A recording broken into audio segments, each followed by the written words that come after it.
नमस्कार दोस्तों, उषा की आवाज चैनल में आप सभी का स्वागत है। हमारी आज की कहानी है पानी वाली दाल। कबीर दिल्ली की एक बड़ी कंपनी में नौकरी करता था। कबीर और सलोनी एक दूसरे को पसंद कर लेते हैं और कुछ दिन बाद दोनों की शादी हो जाती है। शादी के बाद आते ही घर की सारी जिम्मेदारी सलोनी संभाल लेती है। ऐसे ही समय बीतता है। एक रोज आशा जी अपनी बहू से बोलती हैं, सलोनी बहू, आज तेरी जयपुर वाली मौसी घर आ रही हैं, तो तू खाने के लिए भी कुछ अच्छा बना ले। जी ठीक है माँ जी। सलोनी रसोई में खाना बनाने चली जाती है। कुछ देर बाद मौसी वहां आ जाती हैं। सलोनी उनके पैर छूती है, फिर चाय बनाकर उनको देती है। बहू, अब खाना लगा दे मौसी जी के लिए, सफर से थक कर आई है ना, भूख लगी होगी। जी माँ जी। देखना दीदी, क्या स्वाद है मेरी बहू के हाथों में, ऐसा लाजवाब खाना बनाती है कि मत पूछो। बस बस का आशा, इतनी तारीफ से तो मेरे मुंह में पानी आ गया। कुछ देर बाद सलोनी खाना परोसती है, जिसमें चावल के साथ चने की दाल होती है, लेकिन वह दाल इतनी पतली होती है कि दाल में पानी कम और पानी में दाल ज्यादा लग रही थी। मौसी पहला निवाला मुंह में डालते ही कहती हैं, आशा, तू तो बड़ी तारीफ कर रही थी अपनी बहू की, लेकिन इसे तो ठीक से दाल तक नहीं बनानी आती। यह बात सुनकर आशा जी को बहुत गुस्सा आता है, लेकिन मेहमानों के सामने वो किसी से कुछ कह भी नहीं सकती थी। फिर अगले दिन ही मौसी वहां से चली जाती हैं। आशा जी गुस्से में अपनी बहू पर चिल्लाती हैं, नाक कटवा कर रख दी तूने मेरी। अरे मेहमानों के लिए पानी वाली दाल आखिर कौन बनाता है? अब वो सारे पिंड में जाकर बताएगी कि मेरी बहू ऐसा खाना बनाती है। मैंने तुझसे कहा था कुछ अच्छा बनाने को, तो तूने बनाया क्यों नहीं? बस पानी वाली दाल और चावल में उन्हें निपटा दिया। क्या यही सिखाया है तेरे माँ बाप ने, मेहमानों को पानी वाली दाल खिलाना? तुमसे एक काम ठीक से नहीं होता। सलोनी, जब माँ ने बोला था तो कुछ अच्छा बना देती। यह सुनकर सलोनी हैरान थी, क्योंकि उसने तो कबीर को बोला था बाजार से सामान लाने के लिए, लेकिन कबीर था कि पैसे खर्च करने को तैयार ही नहीं था। ऊपर से अपनी माँ के सामने खुद को बचाने के लिए झूठ बोल देता है, जिस कारण मजबूरी में सलोनी को घर में पड़ी थोड़ी सी दाल में ही ज्यादा पानी डालकर बनाना पड़ता है। सास की बातें सुनने के बाद सलोनी अपने कमरे में जाकर खूब रोती है।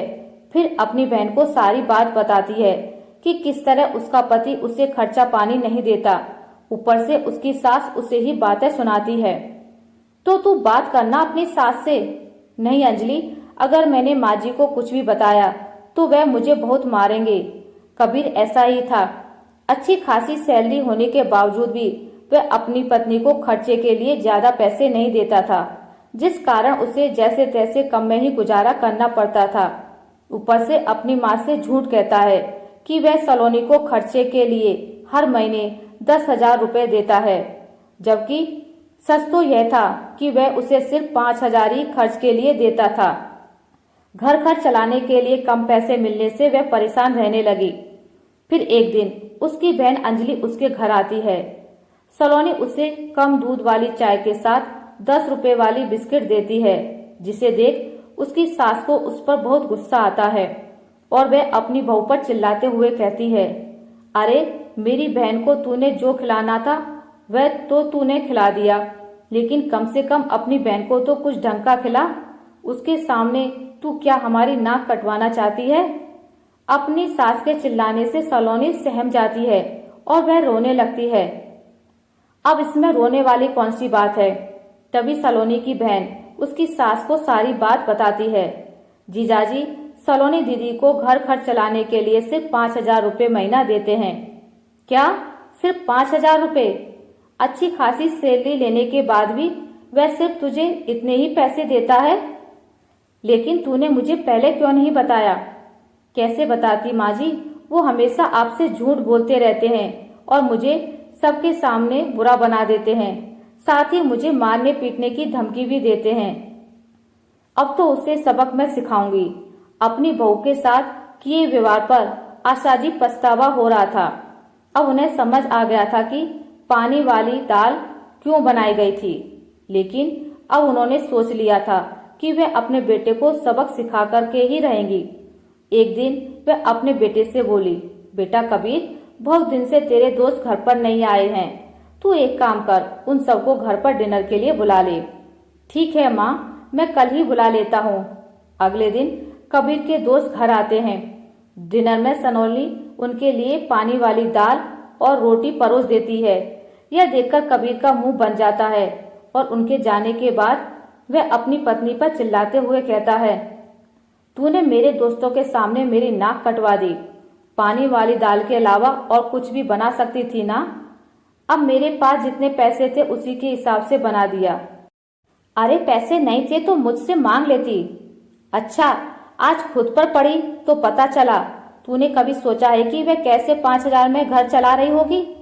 यह सुनते ही कबीर सलोनी की ओर गुस्से से देखता है। उसे क्यों घूर रहा है?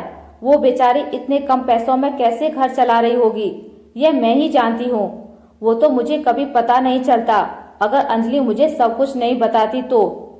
आज के बाद तू हर महीने बहू को 10,000 रुपये महीना घर खर्च देगा, समझा?